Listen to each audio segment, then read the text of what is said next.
Good morning all of you. In this video we have to learn how to mark tenements. ये tenement हम उन चीज़ में mark करते हैं जिसमें हमारी मल्टी यूनिट्स होती हैं. Multi units in the sense जिसमें हमारी वन से ज़्यादा किचन होती है. अब इस प्रपोजल को आप देख पा रहे हैं, इसमें मेरी ग्राउंड फ्लोर पे, फर्स्ट फ्लोर पे, देन सेकंड फ्लोर पे, तीनों फ्लोर पे किचन हैं. अब इसको हम ट्रीट करेंगे एज अ 3 यूनिट. तो 3 यूनिट के लिए हमारे इसमें 3 टेनेमेंट होंगे. 3 टेनेमेंट के लिए हमें इनकी टेनेमेंट मार्किंग करनी होगी. टेनेमेंट मार्किंग के लिए सबसे पहले आपको रेजी एफएआर और यूनिट बीओए बनानी होती है. जैसा कि आप देख पा रहे हैं, इसमें मेरे हर फ्लोर पे यूनिट बीओए ड्राफ्टेड है. अब सिंपली मुझे इसकी मार्किंग करनी है जिससे मुझे हर 3 फ्लोर पे किचन का एरर ना आए. अब बेसिकली मेरे 3 फ्लोर हैं तो 3 टेनेमेंट हैं. इसके लिए सबसे पहले मैं जाऊँगा प्रीडीसीआर में, मार्क में, unit BOA, then splitted tenement. अब ये मुझसे कह रहा है enter tenement name for splitted tenement. Tenement name मैं कुछ भी दे सकता हूँ एज पर माई कंडीशन. मैं इसमें ए देता हूँ. मैंने ए कैरेक्टर दिया, एंटर करा. अब सिंपली मुझे अपने एक फ्लोर की यूनिट बीओए को सिलेक्ट करना है, देन एंटर करना है. अब आप इसमें देख पाएंगे ऑटोमेटिकली मेरे में स्प्लिट ए रिफ्लेक्ट हो चुका है. इस टेनेमेंट की मार्किंग कराने के लिए भी सेम प्रोसेस है. प्रीडीसीआर, mark, unit BOA, splitted tenement. अब मुझे कैरेक्टर चेंज करना है. जो मैंने पहले कैरेक्टर दिया है उससे अब डिफर कैरेक्टर यूज़ करना है, जिसके लिए मैं बी यूज़ कर सकता हूँ. एंटर. देन मुझे टेनेमेंट की अपनी लेयर सेलेक्ट करनी है.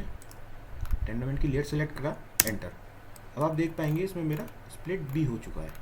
थर्डली प्रीडीसीआर, mark, unit BOA, splitted tenement, character A, then A दे चुके हैं हम, बी दे चुके हैं. अब मुझे सी कैरेक्टर यूज़ करना पड़ेगा. एंटर. अब मुझे लेयर सेलेक्ट करनी है अपनी, एंटर.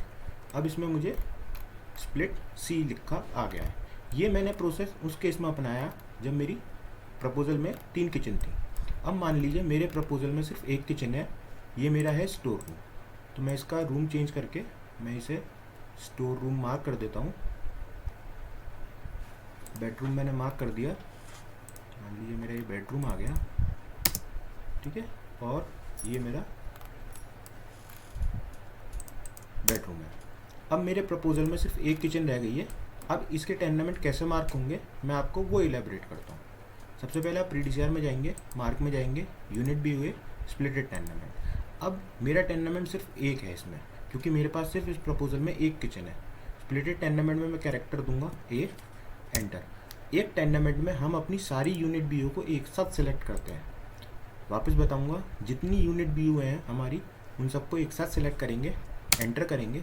ऑटोमेटिकली मेरे प्रपोजल में split A, split A, split A, ये कैरेक्टर डिफाइन हो गए. स्प्लिट ए का मतलब है तीनों पे ए लिखा आ रहा है. इसका मतलब मेरे में एक टेनेमेंट है. जब मैंने मल्टी यूनिट के लिए 3 किचन के लिए असाइन करा था split A, split B, split C, ये कैटेगरी ही ड्राफ्ट करती है कि हमारे 3 टेनेमेंट है या एक टेनेमेंट है. Thank you.